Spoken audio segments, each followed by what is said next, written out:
Hello friends, so today આપણે beauty બ્લેન્ડરના wet and dry uses જોવાના છીએ. So let's get started. So તમે જોઈ શકો છો કે એક બ્યુટી બ્લેન્ડર ડ્રાય છે અને બીજું બ્યુટી બ્લેન્ડર હું પાણીમાં ડીપ કરી રહી છું. તો સૌથી પહેલાં આપણે વેટ બ્યુટી બ્લેન્ડરના યુઝીસ જોશું. તો ફર્સ્ટ યુઝ છે કન્સીલરને એપ્લાય કરવા માટે આપણે બ્યુટી બ્લેન્ડર યુઝ કરીએ છીએ. તો ફેસ પર આપણે જ્યારે કન્સીલર એપ્લાય કરીએ તેના બ્લેન્ડિંગ કરવા માટે બ્યુટી બ્લેન્ડર વડે તમે કન્સીલરને બ્લેન્ડિંગ કરી શકો છો, જે વેટ બ્યુટી બ્લેન્ડર હોવું જોઈએ. કન્સીલર માટે હું લેકમેનું 95 વાળું સીસી ક્રીમ યુઝ કરી રહી છું, જેમાં મારો સેટ છે હની. આફ્ટર આપણે કલર કરેક્ટર એપ્લાય કરવા માટે તેને બ્લેન્ડિંગ કરવા માટે ફેસ પર બ્યુટી બ્લેન્ડરનો યુઝ કરીએ છીએ. તો ફેસ પર જ્યારે કલર કરેક્ટર આપણે એપ્લાય કરીએ છીએ તો તેને બ્લેન્ડિંગ કરવા માટે બ્યુટી બ્લેન્ડરનો યુઝ કરવામાં આવે છે, જે વેટ હોય છે. અને મોસ્ટ ઓફલી ક્રીમ પ્રોડક્ટને બ્લેન્ડિંગ કરવા માટે ફેસ પર વેટ બ્યુટી બ્લેન્ડરનો ઉપયોગ કરવામાં આવે છે. તો આફ્ટર આપણે ફાઉન્ડેશનને પણ બ્લેન્ડિંગ કરવા માટે વેટ બ્યુટી બ્લેન્ડર યુઝ કરીએ છીએ. તો ફેસ પર ફાઉન્ડેશન એપ્લાય કર્યા બાદ તેને બ્લેન્ડિંગ કરવા માટે વેટ બ્યુટી બ્લેન્ડર હંમેશા યુઝ થાય છે. ફેસ પર એપ્લાય કરવામાં આવી રહેલા બધા ક્રીમ પ્રોડક્ટના બ્લેન્ડિંગ માટે વેટ બ્યુટી બ્લેન્ડર યુઝ થાય છે.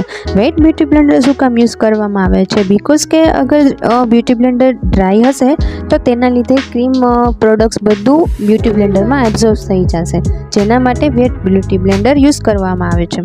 તો આફ્ટર આપણે ક્રીમ હાઇલાઇટર પણ આપણે વેટ બ્યુટી બ્લેન્ડર વડે એપ્લાય કરીશું ફેસ પર. હાઇલાઇટર પ્રોડક્ટ ક્રીમ હોવાથી તમે એને ઇઝીલી વેટ બ્યુટી બ્લેન્ડર વડે એપ્લાય કરી શકો છો. નહીંતર પાવડર ફોર્મમાં હોય હાઇલાઇટર તો તમારે મેકઅપ બ્રશિસનો ઉપયોગ કરવો પડે છે.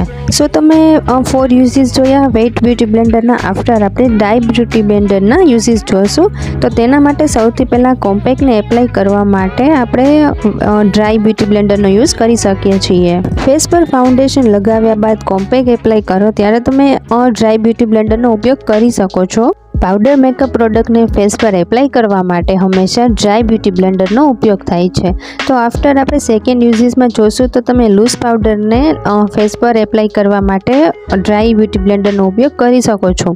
તો ફાઉન્ડેશન, ક્રીમ પ્રોડક્ટ બધા એપ્લાય કર્યા બાદ બેઝ મેકઅપ એપ્લાય કર્યા બાદ આપણે બેઝ મેકઅપને બેક કરવા માટે લૂઝ પાવડર એપ્લાય કરીએ છીએ ફેસ પર. તો લૂઝ પાવડરને ફેસ પર એપ્લાય કરવા માટે ડ્રાય બ્યુટી બ્લેન્ડરનો ઉપયોગ થાય છે. આફ્ટર આપણે બ્લશ એપ્લાય કરવા માટે ડ્રાય બ્યુટી બ્લેન્ડરનો યુઝ કરી શકીએ છીએ. અગર તમારું બ્લશ ડ્રાય પાવડર ફોર્મમાં હોય તો તમે ઇઝીલી ડ્રાય બ્યુટી બ્લેન્ડરનો તમે ઉપયોગ કરી શકો છો ફેસ પર એપ્લાય કરવા માટે. એન્ડ આફ્ટર આપણે આઈશેડો એપ્લાય કરવા માટે બ્યુટી બ્લેન્ડરનો પણ ઉપયોગ કરી શકીએ છીએ.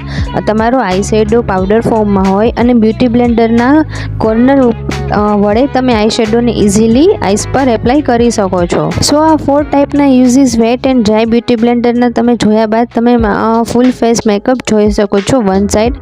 તો એક સાઈડ મેં ડ્રાય અને વેટ બ્યુટી બ્લેન્ડરથી ફૂલ ફેસ મેકઅપ કરેલો છે અને એક સાઈડ કોઈ પણ જાતનો મેકઅપ એપ્લાય કરેલો નથી. સો તમે જોઈ શકો છો રિઝલ્ટ.